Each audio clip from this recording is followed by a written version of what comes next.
Bonjour, chères dames entre elles, et bonjour à vous qui vous êtes donné la peine de vous connecter aujourd'hui pour passer ce moment merveilleux avec nous. Et sans plus tarder, nous allons remettre ce moment entre les mains du Seigneur parce que c'est lui qui nous parle tantôt d'une manière, tantôt d'une autre, et il a prévu ce moment pour nous parler.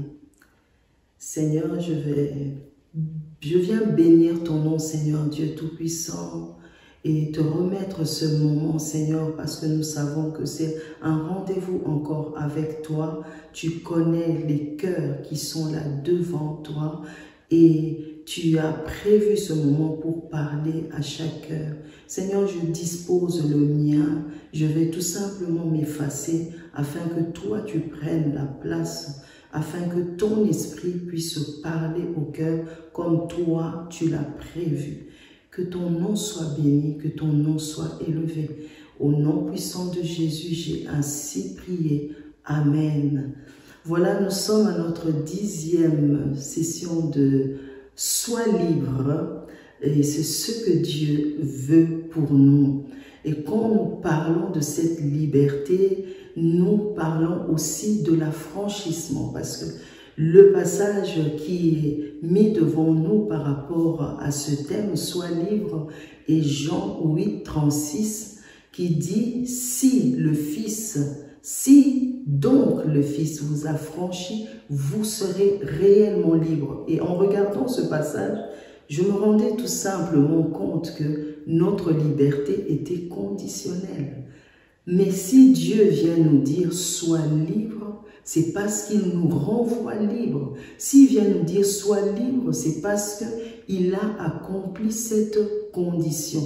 Tite 2, 11 dit « Car la grâce pour tous les hommes a été manifestée. Pour tout homme qui croit, a été manifestée. » Donc, quand on voit l'affranchissement, je dis, on voit un maître, on voit un esclave, on voit le prix à payer. Et l'affranchissement ici a été accompli.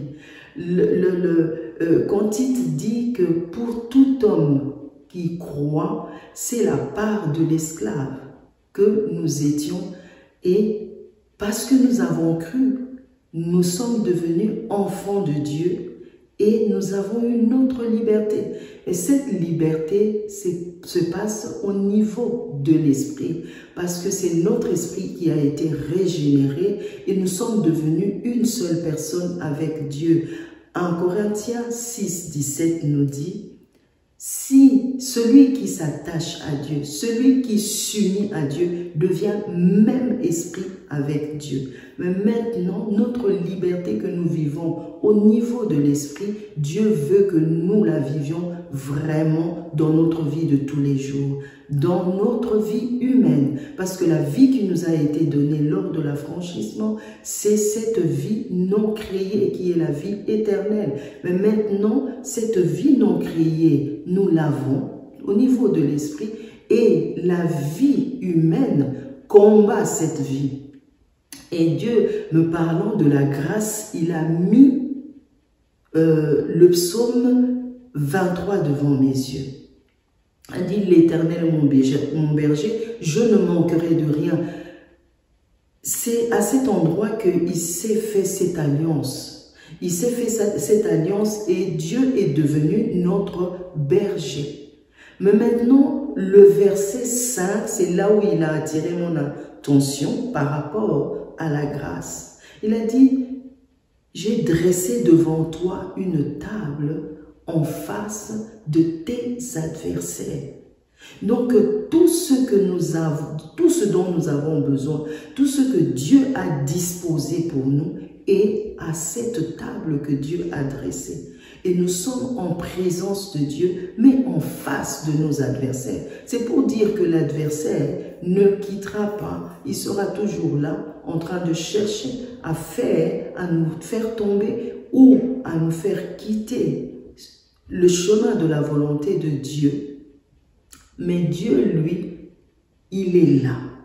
Il est là et il a dépouillé le diable pour que nous vivons notre liberté. Et ça, c'est Colossiens 2 qui le dit. Nous pouvons le lire dans le verset 15. Il a dépouillé les dominations, les principautés, les autorités et les a livrées publiquement en spectacle en triomphant d'elles par la croix. Donc, elles n'ont plus de pouvoir, ces dominations, ces autorités, ces principautés. Mais maintenant, il ne faut pas que le diable trouve quelque chose de lui en nous. C'est pourquoi nous avons besoin de ce garant qui est le Saint-Esprit, qui marche avec nous pour nous faire vivre, nous faire bénéficier de tout ce qui est dressé à cette table. En fait, nous avons le psaume 23 au verset 5, comme je disais, dit « Il dresse une table devant moi », c'est David qui le dit, « en face de mes adversaires. Il oint d'huile ma tête et ma coupe déborde. » Au fait, nous avons besoin de ce sceau. Et Éphésiens 1,13 le dit, que vous aussi, quand vous avez écouté la parole, vous l'avez reçu, vous avez cru. Et le Saint-Esprit, vous avez eu le sceau de l'Esprit. Le Saint-Esprit est devenu le garant de cet héritage pour vous. Donc, sans le Saint-Esprit, nous ne pouvons rien faire. La vie chrétienne, mes amis, n'est pas seulement difficile à vivre, mais elle est impossible à vivre pour la nature humaine. C'est pourquoi nous avons besoin du Saint-Esprit. Et à cet endroit, justement, Dieu me disait que nous devons suivre le mouvement de l'Esprit, marcher selon l'Esprit pour vivre notre liberté. Et le titre de mon message aujourd'hui, c'est ça. Ça a un rapport avec l'Esprit Saint, c'est cet autre consolateur qui était promis et que nous avons, qui marche avec nous et qui peut nous aider pour bénéficier de tout ce que Dieu a mis à notre disposition. Donc la grâce à cette table, elle est fonctionnelle, elle est, comment je dirais, elle est opérationnelle, mais c'est le Saint-Esprit qui rend la grâce et toutes ces dispositions opérantes. Donc, parce que la grâce peut être là, mais si nous ne savons pas utiliser la grâce et tout ce qui nous a été donné, elle va rester là. C'est comme une cuisine fonctionnelle à tous ces appareils et tout ce qui s'y trouve avec leur fonctionnalité. Mais quand nous n'apprenons pas comment utiliser, la cuisine peut être là avec tous ces appareils et nous ne savons pas nous en servir. Voilà la place du Saint-Esprit par rapport à la grâce qui nous a été donnée et qui est disposée pour nous. Et le Seigneur me disait, le titre que je vous donne aujourd'hui, c'est « Sois attentif au mouvement de l'Esprit pour que la grâce devienne opérante. » Le Saint-Esprit, c'est trois activités que Dieu a mis devant mes yeux. Le Saint-Esprit nous remplit, le Saint-Esprit nous couvre, le Saint-Esprit nous revêt. Bien que la couverture puisse être prise de fois comme un revêtement, Dieu ici me l'a nuancé différemment. Et je vais vous expliquer pourquoi. Premièrement, le Saint-Esprit nous remplit. Le Saint-Esprit, quand il vient en nous, parce qu'il est avec nous, il veut nous communiquer cette nature divine. Il veut communiquer cette nature divine à notre personne humaine pour que nous marchions sur la terre des humains comme Dieu veut, pour que nous accomplissions la volonté de Dieu. Mais ce qu'il fait, qu'est-ce qu'il fait pour nous remplir? Il vient avec la parole de Dieu.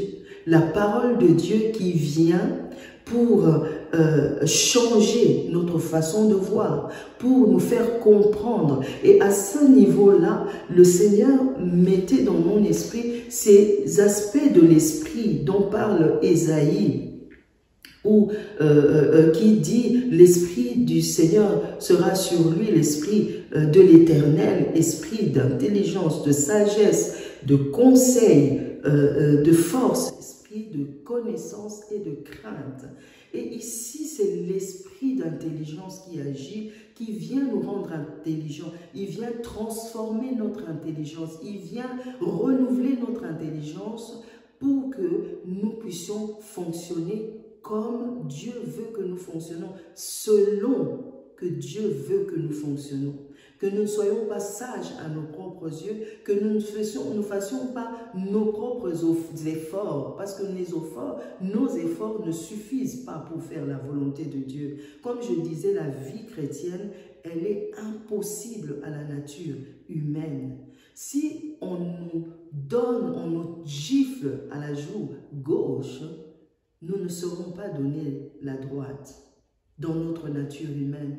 Si on nous insulte, on nous injurie, nous allons répondre, nous allons réagir. Quand on vient nous prendre notre manteau, nous n'allons pas laisser, nous allons reprendre le manteau. Ce sont là des choses que le Saint-Esprit vient travailler en nous avec la parole de Dieu. Nous remplissons de la parole de Dieu. Et c'est cette parole qui est puissante, qui vient nous remplir et détache de nous les saletés qui étaient en nous, qu'il les détache de nous pour que nous soyons libres dans notre personne humaine pour accomplir la volonté de Dieu. La Bible dit dans Hébreux 4:12 que la parole de Dieu, elle est puissante, elle est vivante, elle est puissante. Elle est capable de séparer moelle, jointure, âme, esprit. Ce que plus qu'un couteau à double tranchant, c'est que aucun instrument ne peut faire. Aucun instrument ne peut séparer moelle et jointure. Aucun instrument ne peut séparer si bien pour ne laisser que prendre le moelle de côté jointure. Aucun instrument ne peut séparer l'âme et l'esprit. Mais le Saint-Esprit peut le faire. Et c'est comme ça qu'il vient nous remplir en nous faisant connaître la parole de Dieu. Le psaume 119, 130 le dit.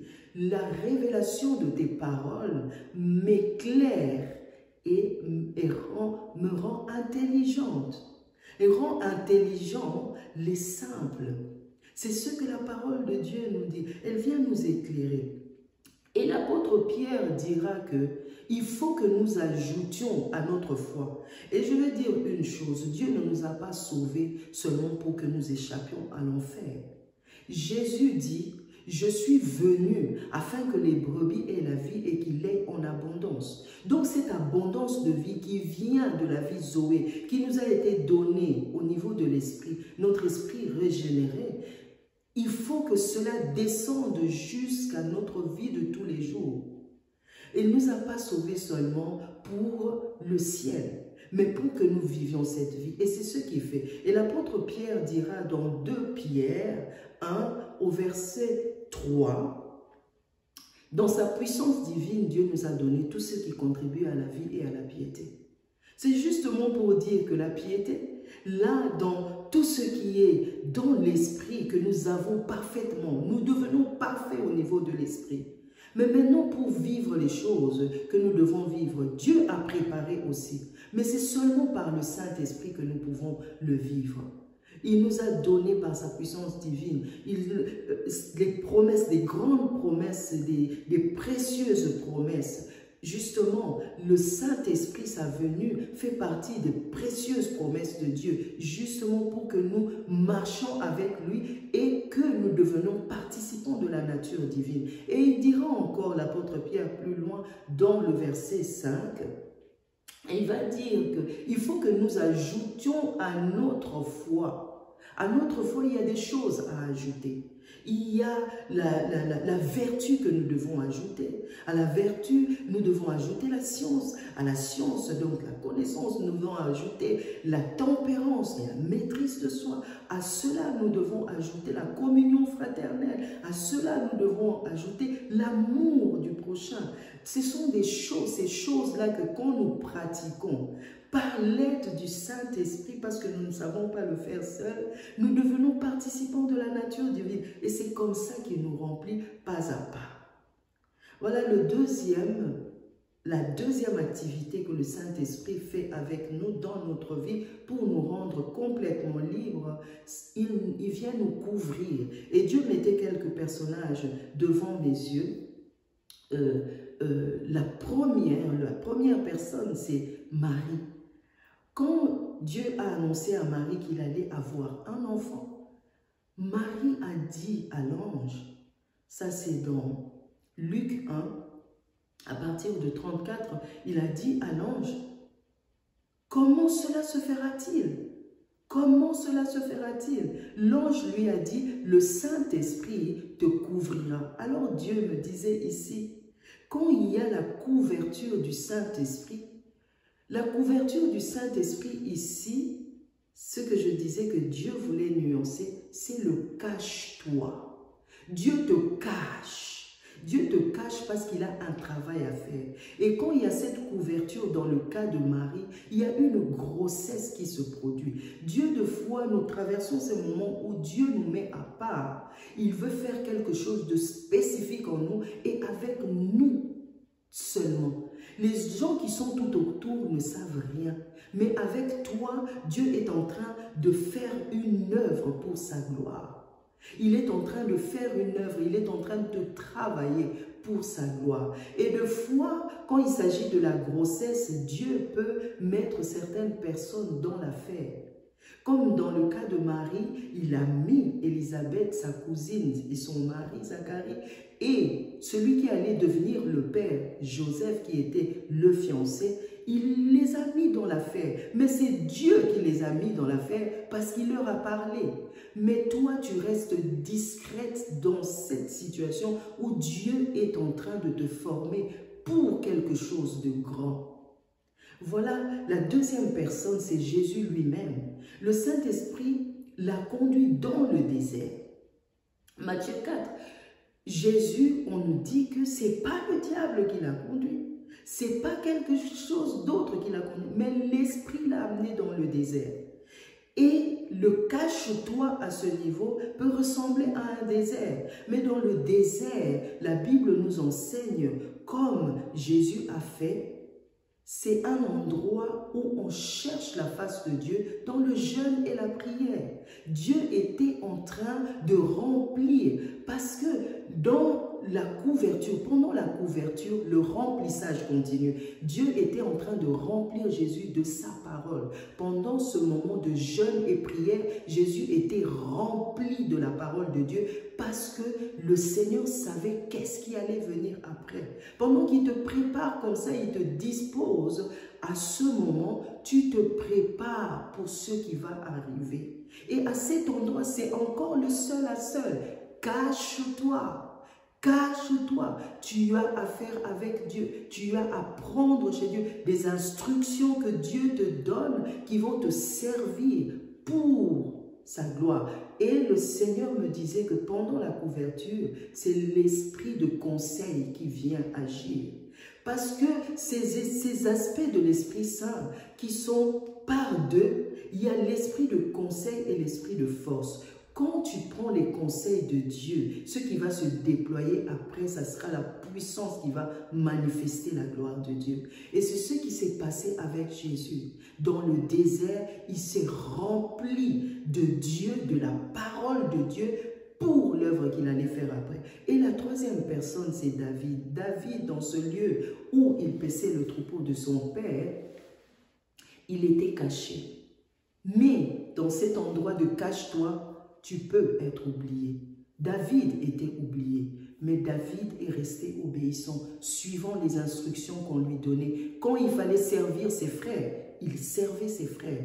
Il écoutait les instructions de son père. Tout ce qui lui était demandé, il faisait. Mais à cet endroit, qu'est-ce qui se passait? Dieu armait ses bras, il a armé son cœur, il lui a donné la force du berger qu'il allait être après. Dieu était en train de le former à cet endroit pour ce qu'il avait prédestiné pour lui. Donc David, dans cet endroit, dans le secret, déchirait le lion. On peut être à cet endroit en train d'être préparé dans le secret avec le Seigneur, mais on continue à servir le Seigneur. Cela ne veut pas dire qu'on n'a pas des produits qui se manifestent avec nous. Parce que David, dans ce lieu secret, il tuait les lions, il tuait les ours pour protéger les brebis. Mais il était formé comme berger qu'il allait être plus tard pour une nation. Et c'est ça que Dieu fait dans le cache-toi. Et la quatrième personne, c'est Élie. Dieu lui a dit clairement, cache-toi. Dans 1 Roi 17, je pense, là, nous allons lire l'histoire de Élie. Dieu lui dit, cache-toi, va près de torrent de Kéride. Là, j'enverrai le corbeau pour te nourrir. Et le corbeau viendra te nourrir et tu boiras de l'eau du torrent. Donc là encore, la parole de Dieu faisait son œuvre pour le remplir de puissance. L'esprit de conseil était là pour lui dire ce qu'il faut faire. Et il écoutait, il est resté se nourrir et boire à cet endroit. Peu importe ce que Dieu va utiliser, parce que ce qu'il utilisait à cet endroit, c'était le corbeau, un animal impur. Mais c'est Dieu qui décide de ce qu'il te donne à cet endroit. Et c'est comme il a fait avec Élie. Mais parce que le remplissage continue, à cet endroit, la couverture, le cache-toi est une préparation à l'explosion de la gloire de Dieu. Et quand il y a, justement, comme le psaume 23 nous dit, toujours dans le verset 5, il dit qu'il oint d'huile ma tête, ce sceau de l'esprit, nous l'avons. Et ma coupe déborde. Quand le Saint-Esprit vient faire ce travail de remplissage, de fois il te couvre pour une action spécifique. Je vais faire une remarque par rapport à ce que nous avons appris dernièrement avec les alliances, les autels, le sacrifice. Dieu était en train de faire un travail, que chacune d'entre nous prenne cela en considération parce que c'est un moment cache-toi. Ta vie n'est pas ma vie. Ta famille n'est pas ma famille. Le bagage que tu as venant de ta famille n'est pas le mien. Mais Dieu travaille avec nous, personnellement, individuellement, pour que nous puissions traiter ces choses dans le secret. Et suivant le conseil de l'Esprit, nous allons vaincre nos ennemis là où ils sont, en face de nous, avec la puissance du Saint-Esprit. Et c'est ce que Dieu fait pendant la couverture. Il prépare l'explosion de la gloire de Dieu. Et c'est là qu'il y a le revêtement, comme je disais dans le psaume 23, verset 5, dit, il oint d'huile ma tête et ma coupe déborde. Le remplissage continue pendant tout ce moment que Dieu est en train de nous travailler. Le remplissage continue et notre coupe déborde. Et la suite, le verset 6 qui dit, oui, le bonheur et la grâce m'accompagneront tous les jours de ma vie et j'habiterai dans la maison de l'Éternel jusqu'à la fin de mes jours. C'est là que je suis encore convaincu que le salut que Dieu nous a donné, l'affranchissement que nous avons eu pour la liberté n'est pas pour le ciel seulement, mais c'est pour que nous devenions des témoins de la puissance de Dieu sur la terre. Et que nous avons ce revêtement, la Marie qui était couverte par le Saint-Esprit va donner le Sauveur du monde. Et Jésus, qui était rempli de la puissance de la parole de Dieu, répondant par « il est écrit » alors qu'il y a des « il est écrit » qui venaient, qui n'étaient pas à leur endroit, il donnait des bons « il est écrit » parce qu'il était rempli de la parole de Dieu. En sortant de ce lieu, il a vaincu l'ennemi et il était parti pour sa mission pour sauver l'humanité. Et David, en ce lieu, revêtu de la puissance de Dieu, il est sorti de cet endroit de couverture, de cache-toi, revêtu de la puissance de Dieu pour renverser un Goliath et être le roi qu'il était prédestiné à être. Et Élie, dans 1 Roi 18, la Bible nous dit, Dieu va lui dire, Maintenant, montre-toi. Donc après le cache-toi, le revêtement de l'Esprit de Dieu, c'est montre-toi. Parce que les œuvres de Dieu vont se manifester. Quand on est libre par le Saint-Esprit, on accomplit les œuvres de Dieu. Mais ne regarde pas l'autre. Tu ne sais pas à quel endroit elle est. Ta sœur que tu vois ou ton frère que tu vois, tu ne sais pas à quel endroit. Si tu es toi au niveau du remplissage, sois au niveau du remplissage. L'autre peut être à un autre niveau. Que chacune d'entre nous regarde, soit attentive au mouvement de l'Esprit dans sa propre vie, pour que nous bénéficions de tout ce qu'il y a à cette table que Dieu a dressée devant nous en face de nos adversaires. Nous sommes en présence de Dieu pour accomplir et manifester la puissance de Dieu. Je vais revenir sur ce passage que j'aime tant. Nous sommes son ouvrage créé en Jésus. Créé en Jésus parce que quand le Saint-Esprit fait toutes ces activités-là, il est en train de nous créer en Jésus. Il déplace et il déverse ce qui vient du salut de l'esprit, de régénération de l'esprit jusqu'à notre vie que nous vivons tous les jours. Et nous devenons de vrais témoins de la puissance de Dieu, de la bonté de Dieu. La parole n'est plus parole seulement, car le royaume de Dieu ne consiste pas en parole, mais en la puissance. Et c'est cette puissance qui se manifeste.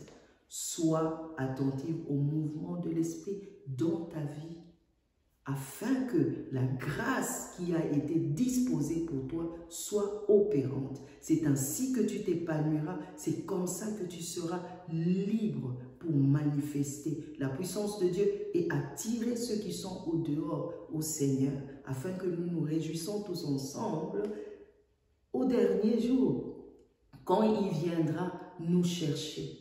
Et c'est ce que Dieu veut. Ta liberté, c'est pour faire la volonté de ton Dieu, pour la grâce qui t'a été disposée. Voilà ce que Dieu avait mis dans mon cœur de partager avec vous.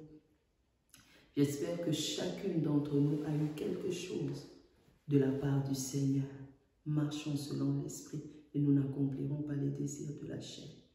Voilà, je rends grâce, Seigneur, pour ce moment que j'ai partagé avec mes sœurs. Tu vas continuer parce que c'est toi qui fais ce travail. Je n'ai fait que déposer peut-être un grain, mais toi, tu continueras le travail. Oh, cher Saint-Esprit, comme tu sais bien le faire, toi, l'autre consolateur, continue ton travail dans le cœur de mes sœurs et de tous ceux qui sont devant ce moment, dans le nom puissant de Jésus. Amen. Voilà, nous sommes à la fin de notre partage et notre prochaine réunion, c'est le 16 mars ici à 17 h. Soyez encore nombreuses car vous savez que ce sont des moments bénis que le Seigneur réserve pour nous. Soyez bénis. À la prochaine.